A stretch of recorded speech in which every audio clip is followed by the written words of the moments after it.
श्री ज्ञानदेव तुकाराम मौली ज्ञानेश्वर महाराज की जय। जगद्गुरु तुकाराम महाराज की जय। शांती ब्रह्म एकनाथ महाराज की जय। सद्गुरु जोग महाराज की जय।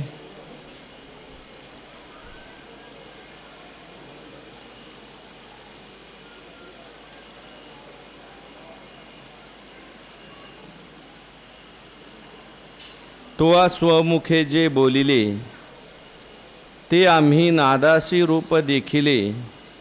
आजी चंदन तरुची फुले तुरंबित आहो आहो मा। नमामि सद्गुरुं शांतं सच्चिदानंद विग्रहं पूर्ण ब्रह्म परानंद मीशम आळंदी वल्लभम। भगवंताच्या कृपेने सर्व संतांच्या आशीर्वादाने पुण्यसलीला इंद्रायणी मातेच्या पावन तीरावर संजीवन समाधिस्थ ज्ञानोबारायांच्या या पवित्र अशा अलंकापूर नगरीमध्ये वारकरी शिक्षण संस्था आणि आळंदी देवस्थान यांच्या माध्यमातून सुरू असलेली आपली ही नित्याची ज्ञानेश्वरी प्रवचन सेवा,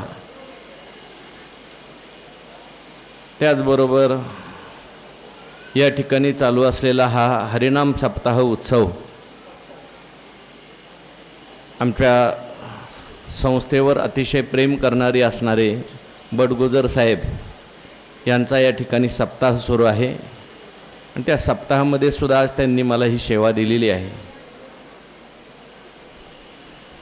तेव्हा सेवेकरता उपस्थित असणारे माऊली स्वरूप सर्व भाविक भक्त श्रोते सज्जन माता भगिनी सर्वांच्या चरणी वंदन करून आपण सर्वांनी मिळून ही चिंतन सेवा या ठिकाणी करायची आहे। भगवान श्रीकृष्ण परमात्मा अर्जुनाचं निमित्त करून दिव्य असा गीतेचा उपदेश करतात आणि तो गीतेचा उपदेश ज्ञानेश्वर महाराजांनी ज्ञानेश्वरीच्या माध्यमातून आपल्याला सांगितलेला आहे, तो आपण ऐकत आहोत। 10व्या अध्यायाचा आपला विषय सुरू आहे आणि 10व्या अध्यायामध्ये भगवान श्रीकृष्णांच्या बोलण्याचं वर्णन, भगवंताच्या मुखातून येणाऱ्या परमामृताचं वर्णन अर्जुन महाराजांनी या ठिकाणी केलेलं आहे। जसा वक्ता श्रेष्ठ आहे त्याप्रमाणे श्रोतासुद्धा श्रेष्ठ आहे। संवादामध्ये आनंद कधी येतो, जसा वक्ता असेल तसा त्याला श्रोता मिळाला पाहिजे, नाहीतर वक्ता खूप अवसानाने सांगतो आणि श्रोता ज्याच्याकडे बघून सांगतो तो नाकात बोटं घालतो, परत नाकातले तोंडात घालतो, जांभळे देतो, इकडे तिकडे पाहतो। असा श्रोता असेल तर वक्त्याला अवसान येत नाही। इथं तसं कोणी नाही बरं का, मी आपलं उदाहरण सांगितलं। कधी कधी वक्ता खूप चांगला असतो पण श्रोता काहीतरी बरळत असतो, मग त्या संवादाला आनंद येत नाही। या ठिकाणी भगवान श्रीकृष्ण परमात्म्यासारखा वक्ता आहे। आपण नेहमी ओवी म्हणतो, आधीच विवेकाची गोठी वरी प्रतिपादी श्रीकृष्ण जगजेठी आणि भक्तराज किरीटी परिसतो असे। अर्जुनांना भक्तराज असं ज्ञानेश्वर महाराजांनी म्हटलंय। अनेक ठिकाणी अर्जुन महाराजांचं वर्णन केलंय। कधी कधी अर्जुन महाराजांना अगस्ती ऋषी म्हटलंय। श्रीकृष्ण उक्ती सागरा हा अगस्तीच दुसरा, म्हणून घोट भरो पाहे एकसरा आघवियाचा असं म्हटलंय। भगवंतांनी प्रशस्ती पत्रक दिलंय, प्रज्ञाकांत म्हटलेलं आहे। त्याचं कारण असं आहे की अर्जुन महाराज भगवंताच्या मुखातून येणारे जे शब्द आहेत नुसते ऐकत नाहीत, ऐकल्यानंतर लगेच अनुष्ठान चालू होतं, क्रिया चालू होते आणि त्यानंतर भगवान परमात्म्याला पुन्हा पुन्हा सांगण्याकरता अर्जुन महाराज प्रेरित करतायत। आपल्या सर्वांचं भाग्य अर्जुन महाराजांनी जर विचारलं नसतं तर आपल्याला एवढी गोड गीता ऐकायला मिळाली असती का?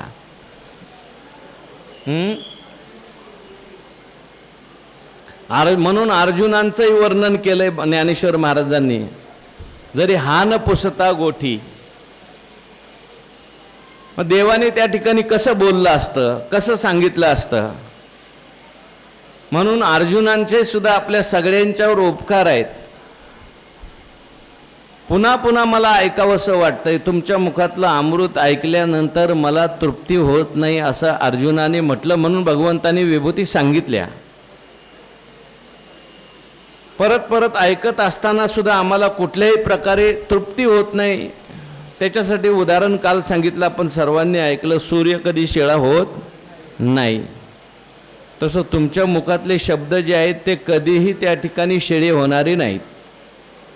अग्नीला कधी अपवित्रपणा येत नाही, त्याप्रमाणे तुमच्या मुखातून आलेलं जे ज्ञान आहे ते कधी पवित्र होणार नाही.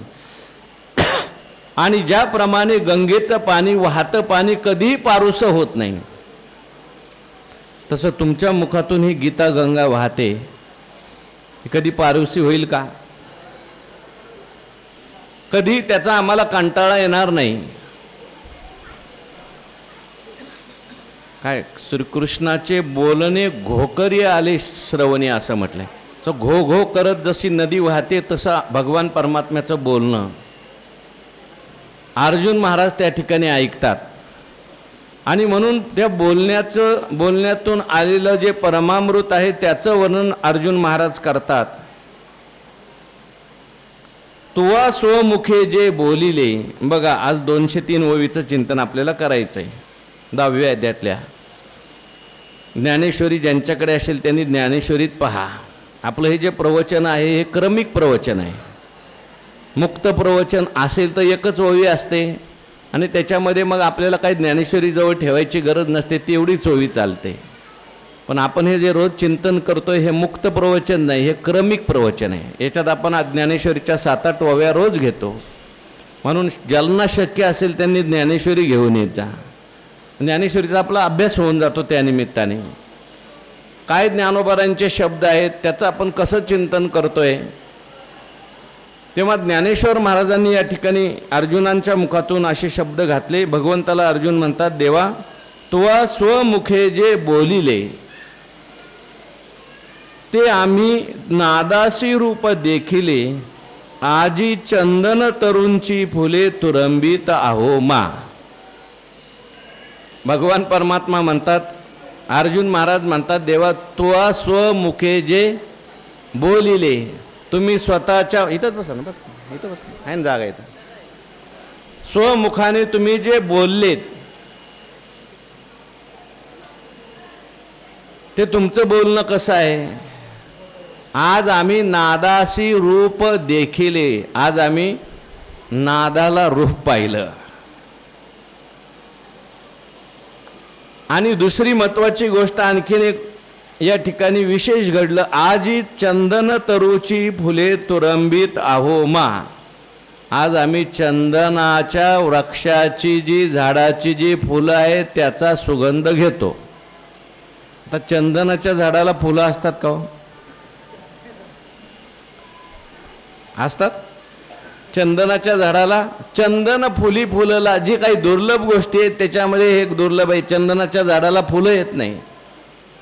अहो, चंदनाचं झाडाला फळं येत नाहीत, फुलं येत नाहीत, पण चंदनाचं झाडच फलस्वरूप आहे. काही झाडांना फुलं आल्यानंतर ते झाड परिपूर्ण होतं, काही झाडांना फळ आल्यावर झाड पूर्ण होतं, काहींची पानं चांगली असतात, उपयोगाची असतात. पण चंदनाचं असं आहे की त्या झाडाचं सगळंच परिपूर्ण. चंदनाचे हात पायही चंदन.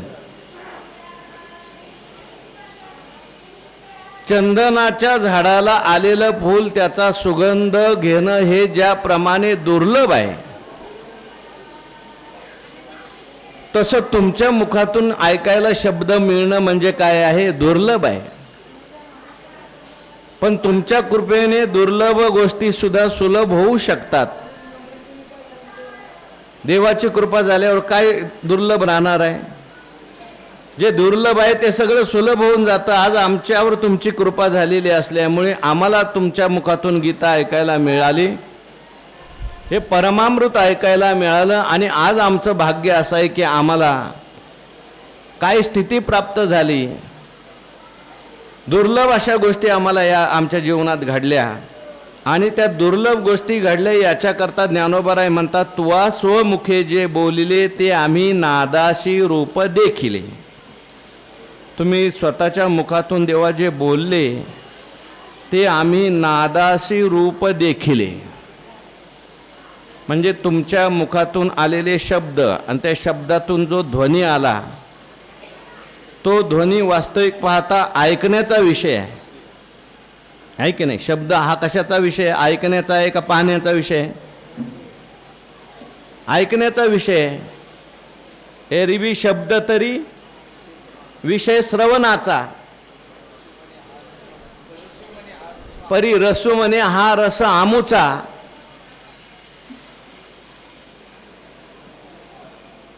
घ्राणासी भावो जाये परिमळाचा हा तोची होईल. तसं पाहायला गेलं तर ज्ञानोबाराय म्हणतात हे मी असे शब्द तुम्हाला सांगील, ज्ञानेश्वरीचे शब्द. जसे भगवान परमात्मा आहेत तसे ज्ञानोबाराय आहेत, महाविष्णूचा अवतार. म्हटले माझ्या ज्ञानेश्वरीतले शब्द ऐकल्यानंतर तुमच्या इंद्रियात भांडणं लागतील. ऐका रसाळपणाची या लोभा होती, श्रवणेची होती जिभा, इंद्रिया लागे कळंबा. एकमेका काळवंड लागेल त्यांची, कळवंड अशा कळंबा. म्हणजे डोळे म्हणतील कानाने तुम्ही ऐकायचं नाही, आम्ही ऐकणार. रसना म्हणेल अहो हा तुमचा विषय नाही. आता रसनेचा विषय काय आहे? रस चाकणं विषय आहे, श्रवण हा तिचा विषय नाही आहे. पण आमचे शब्दच असे असतील. आता जे ज्ञानेश्वरीचे शब्द आहेत तेच गीतेचे शब्द आहेत. म्हणून आज तू देवा तुवा स्वमुखे जे बोलिले ते आम्ही नादासी रूप देखिले. तुमच्या मुखातून आलेले शब्द आणि त्यातला ध्वनी, त्यातला जो नाद होता, त्या नादाला आम्हाला रूप दिसलं. म्हणजे काय? केवळ तो शब्द नादात्मक राहिला नाही, तर त्या शब्दाने आम्हाला आमच्या स्वरूपाचा अनुभव करून दिला. आजी श्रवणेंद्रिया पाहिले जे हे गीता निधान देखिले. स्वप्नची परी तुकले साचा सरीशे. श्रवणेंद्रियांनी आज पाहिलं म्हणतात. वास्तविक पाहता श्रवणेंद्रिय ऐकत असतं, पण देवाचे शब्द ज्ञानोबारांचे शब्द आहेत की या शब्दाने तुम्हाला दिसणार आहे, दिसलं पाहिजे. ऐकायचंय कशा करता? दिसण्याकरता. आमचे गुरुवरे पाठात म्हणत असतात जरा पहा, मी काय सांगतोय ते काय थोडंसं पहा. दिसलं पाहिजे तुम्हाला काहीतरी, नाही तर ऐकत राहिला नुसता, दिसलं काहीच नाही. पहा या शब्दाचा अर्थ आहे, अनुभव घ्या. नाहीतर मग ऐकलं ते त्याचा एवढा काही फायदा होत नाही. तुम्हाला पुण्य प्राप्त होईल, ऐकलेलं कधी ना कधी तुम्हाला उपयोगाला येईल, पण ऐकता ऐकता आपल्याला दिसलं पाहिजे, पाहता आलं पाहिजे, तर त्याचा विशेष आनंद येतो. तुवा देवा तुवा स्वमुखे जे बोलिले ते आम्ही नादाशी रूप देखिले. वास्तविक पाहता नादाला रूप नाहीये, पण अलौकिक घटना घडली. आम्हाला तो नाद दिसतच नाही, आता त्याच्यात आम्हाला रूप दिसायला लागलं, स्वरूप दिसायला लागलं. अघटित घटना आमच्या जीवनामध्ये घडली. कशाप्रमाणे? आजी चंदन तरुची फुले तुरंबित आहो मा. चंदनाच्या वृक्षाची फुलं म्हणजे जी दुर्मिळ आहेत, दुर्लभ आहेत, अशी दुर्लभ घटना आमच्या जीवनामध्ये आज घडली. अनेक ठिकाणी ज्ञानोबारांनी हे वर्णन केलंय. भगवंताचं बोलणं ऐकल्यानंतर हे दुर्लभ आहे. खरं पाहता शब्द जो आहेत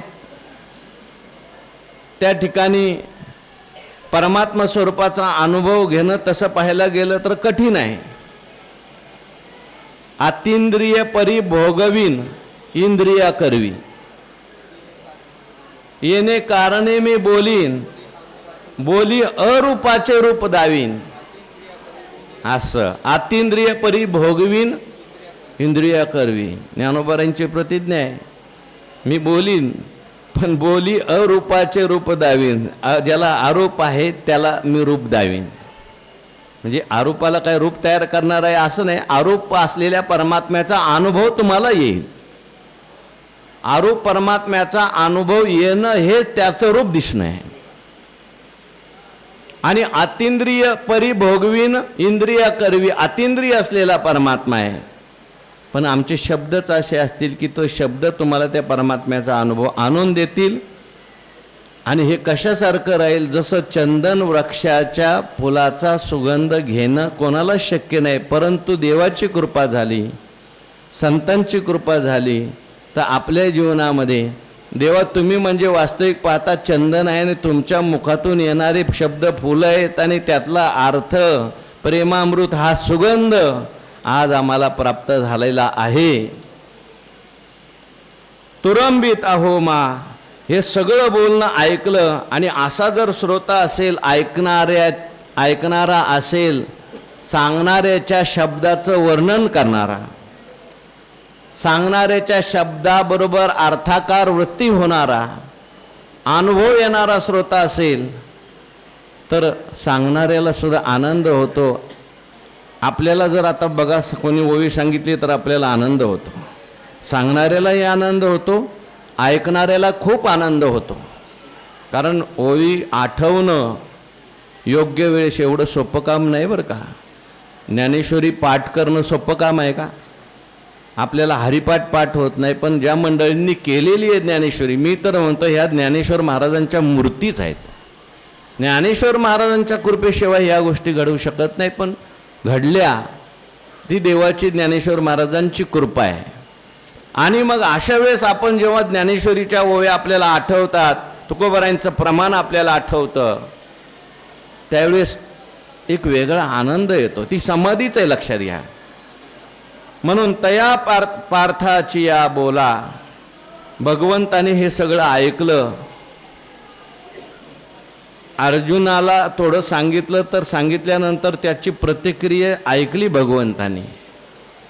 आणि ऐकल्यानंतर भगवंताला सुद्धा काय झाला, खूप आनंद झाला. आणि त्या आनंदाने सर्वांगे श्रीकृष्ण डोलायला लागले भगवान परमात्मा. अनेक ठिकाणी भगवान डोललेत अर्जुनाचं बोलणं ऐकून. या कीर्तीचे आ बोला, तो जगदबंधू संतोषला, मने हो प्रश्न भला जानशी करू. बोला आणखीन कुठं कुठं डोललेलं आहे भगवान परमात्मा. जेव्हा जेव्हा प्रश्न विचारले, या बोला श्री अनंते लागटा देखोनी तयाते, वा सुखावलेनी चित्ते डोलतू असे. अर्जुनाचा लागटपणा पाहून सुद्धा देवाला डोलायला लागले. का? कारण हा लागटपणा चांगला आहे. गीतेच्या संबंधी विचारलंय, तत्वज्ञानाच्या संबंधी विचारलंय, भक्तीच्या संबंधाने विचारलंय. आणि म्हणून भगवान परमात्मा जागच्या जागेवर असे डोलायला लागले. अर्जुनाचं ज्ञान पाहिलं, अर्जुनाचं प्रेम पाहिलं, भक्ती पाहिली आणि देवाला सुद्धा काय झाला, आनंद झाला. काय बाळकाच्या धनी धाईजे, शिष्याचेनी धालेपणे होईजे, हे सद्गुरूची एकला जाणे का प्रसावित या म्हटलंय. मुलगा जो आहे त्या मुलगा बोलायला लागला चांगला, थोडासा हुशार झाला तर त्याच्या आईला काय आनंद होतो, किंवा शिष्य चांगला बोलायला लागला का गुरुला आनंद होतो. हे गुरु झाल्याशिवाय आणि आई झाल्याशिवाय कळणार नाही. तर भगवान परमात्मा गुरु आहेत आणि हा अर्जुन महाराज शिष्य आहेत, म्हणून डोलायला लागले. आणि फळ केवळ निकळ आलाशी पुसो, मने भक्ती ज्ञानाशी जाहला आगरू हा. का डोलायला लागले भगवान परमात्मा? अर्जुन महाराजांच्याकडे अशी कोणती गोष्ट आली म्हणून भगवान डोलायला लागले? भक्ती आलेली आहे, ज्ञान आलेलं आहे, आणि दोन्हीसाठी आगर हा अर्जुन झालेला आहे. अर्जुनांची भक्ती प्रगट झाली अर्जुनांच्या बोलण्यामधून, अर्जुनांचं ज्ञान प्रगट झालं अर्जुनांच्या बोलण्यामधून. ज्ञानही प्रगट झालं आणि भक्ती प्रगट झाली. कारण ज्ञान प्रगट झालं, अर्जुन महाराजांना हे परमामृताचा अनुभव आलेला आहे. आणि अर्जुन महाराजांची भक्ती प्रेम पुन्हा पुन्हा ऐकावं असं वाटतंय देवा तुमच्या मुखातलं, पुन्हा पुन्हा तुमचं चिंतन करावं वाटतंय, तुमचं नामच आम्हाला आवडतं, तुम्ही नामचे आम्हा आवडे, भेटी होय आणि जवळक जोडे. म्हणजे भक्तीसुद्धा प्रगट झाली, ज्ञानसुद्धा प्रगट झालं, आणि आता नुसतं ज्ञान भक्ती आहे असं नाही, आता आगर झाला. अर्जुनांचं प्रेम, भक्ती आणि प्रेम व्यापक झालेलं आहे. दुसऱ्याला देणे इतकी भक्ती ज्ञान अर्जुना महाराजांच्याकडे राहिलेलं आहे. म्हणून ऐसा पतिकराची तोषा आतू, प्रेमाचा वेग उचंबळ तू, सायासे सावरुनी अनंतू काय बोले. अशा प्रकारे अर्जुनाचं बोलणं मान्य भगवंतांनी केलं. पतिकर शब्दाचा अर्थ काय दिला हो? पतिकर, पतिकर भक्त. असा भक्ताचा आनंद पाहिला, संतोष पाहिला, आणि तो भक्ताचा संतोष पाहिल्यानंतर भगवान परमात्म्याला सुद्धा काय झालेला आहे? आनंद झालेला आहे. याप्रमाणे आपला प्रिय असलेल्याच्या आनंदाने, पतिकर म्हणजे प्रिय असलेला, पती कर ज्याने आपल्याला पती केलेला आहे, तो वल्लभा मी कांतो ऐसा पडिये. हां, तो चिमुक्तो तो वल्लभा मी कांतो असा पतिकर भगवान कोण आहे? अर्जुन आहे. आणि त्या पतिकराची तोषा, तो म्हणजे आता अर्जुनाचा प्रसन्नता घ्या किंवा भगवान परमात्म्याची प्रसन्नता घ्या. याप्रमाणे आपल्याला प्रिय असलेल्याच्या आनंदाने प्रेमाचा भर उसळत असताना, म्हणजे आता इथे अर्जुनाचाच संतोष घेतलाय. पतिकराच्या तोषा आतो, प्रेमाचा वेग उचंबळ तू. आता प्रेमाचा वेग उचंबळायला लागला, डोलायला लागले भगवान परमात्मा. त्या प्रेमाने उद्वेग झालेला आहे, आणि प्रेमाचा उद्वेग जर झाला तर मग माणसाला पुढे बोलता येत नाही. प्रेमाचा अतिरेक झाला, आनंदाने मनुष्य नाचायला लागतो, काय बोलावं हे त्याला सुचत नाही. प्रेमामध्ये बोलण्यातही जे बोलायचं ते मनुष्य विसरून जातो. देवाच्या लक्षात आलं आता आपल्या प्रेमाचा अतिरेक व्हायला लागलेला आहे, आणि जर आपण त्या प्रेमातच मग्न राहिलो तर पुढची गीता सांगायची काय होईल? राहून जाईल. विभूती सांगायच्यात. मग भगवंतांनी काय केलं? तो वेग थोडासा आवरला. सायासे सावरुनी अनंतू, सायास करावे लागले देवाला स्वतः आवरायला. देवाचाही वेग आवरेना देवाला, कारण तसं भक्ताचं प्रेम आहे. देखा नवलतया प्रभूचे, अद्भुत प्रेम भक्ताचे. आणि अर्जुन महाराजांच्या मुखातलं जे बोलणं आहे, काय बोलणं असं होतं की त्यामुळे अर्जुनाच्या विषयात प्रेम देवाचं वाढलेलं आहे, कारण भक्ती ज्ञानाने युक्त ते बोलणं आहे. आणि म्हणून खूप आनंद झाला भगवंताला, आणि ते प्रेम उच्चंबळायला लागलं, ओसंडून सांडायला लागलं. मग अष्टसात्विक भाव वगैरे पुढे निर्माण होतात. पण देवाने असा विचार केला आणि सायासाने ते थोडंसं आवरून धरलं. कधी कधी आवरून धरावं लागतं, नाहीतर मग पुढे बोलता येत नाही. असं आपण नेहमी सांगतो. ते भागवतामध्ये शुकाचार्यांनी राधेचं नाव लिहिलं नाही, राधा राणींचं नाव लिहिलं नाही. काही संतांनी असं लिहिलं का श्री राधा राणींचं नाव शुकाचार्य लिहित नाहीत? कारण श्री राधा राणी ह्या शुकाचार्यांच्या गुरु आहेत, आणि त्यांचं नाव घेतलं की शुकाचार्यांना लागायची समाधी. शुकाचार्यांनी विचार केला, ह्या बाबाला किती दिवस उरलेले आहेत? हा माझ्याकडे ऐकायला आलेला परीक्षित किती दिवसासाठी बसलाय? 7 दिवसासाठी बसलाय. मी जर समाधी लावून बसलो तर ह्याचं काय होईल? म्हणून आवरावं लागतं. एखाद्या वेळेस अतिभाव निर्माण झाले आणि जर मग त्या भावाच्या ओघात मनुष्य जर वाहू लागला तर त्याला काही बोलता येत नाही, काही सुचत नाही. म्हणून ते भावसुद्धा काय करावे लागतात, आवरून धरावे लागतात. देवाला सुद्धा त्या ठिकाणी हे भाव निर्माण होतो, ते आवरून धरले सायासाने. आणि मग अनंत, तसा अनंत तो आहे, व्यापक तो आहे. देशाने ज्याला अंत नाही, कालाने अंत नाही, वस्तूने अंत नाही. अनंत नावं आहेत, अनंत रूप आहेत, अनंत वेशे, अनंत रूपे. असा भगवान परमात्मा काय बोलायला लागला. आता भगवान बोलतात. श्री भगवान उवाच, ऐकव. हंत ते कथयिष्यामि दिव्या ह्यात्मविभूतयः प्राधान्यतः कुरुश्रेष्ठ नास्त्यंतो विस्तरस्य मे. भगवान परमात्मा मानतात. पहिल्यांदा हंत शब्द वापरला. ते दिव्या आत्मविभूतया कथयिष्यामि.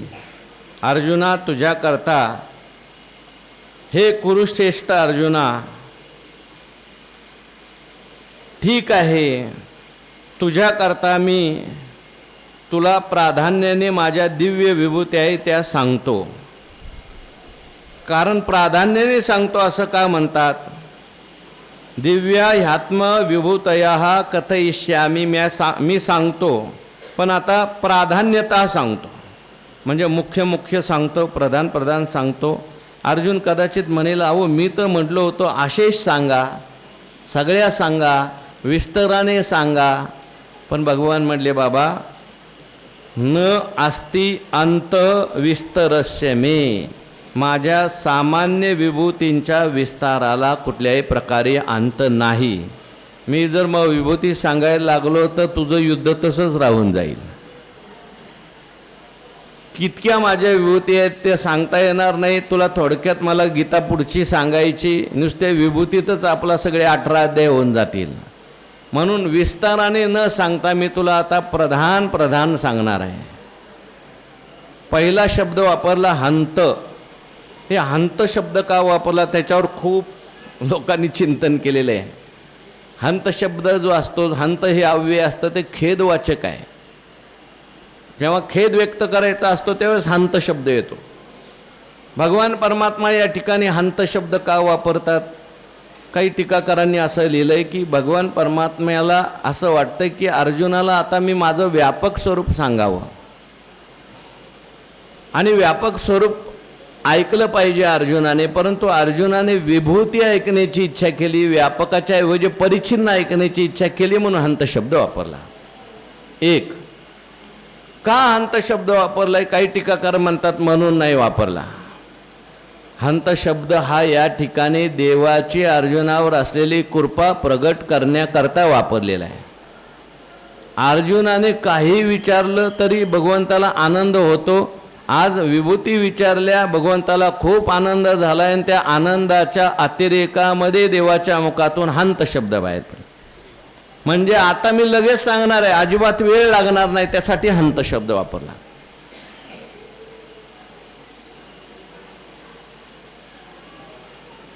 तुम्ही त्या ठिकाणी विचारलेला आहे, आपली कृपा व्यक्त करण्याकरता हंत विचारला. ज्ञानेश्वर महाराजांनी हंत शब्दाचा अर्थ असा केलाय, बरं बाबा शब्द वापरलाय.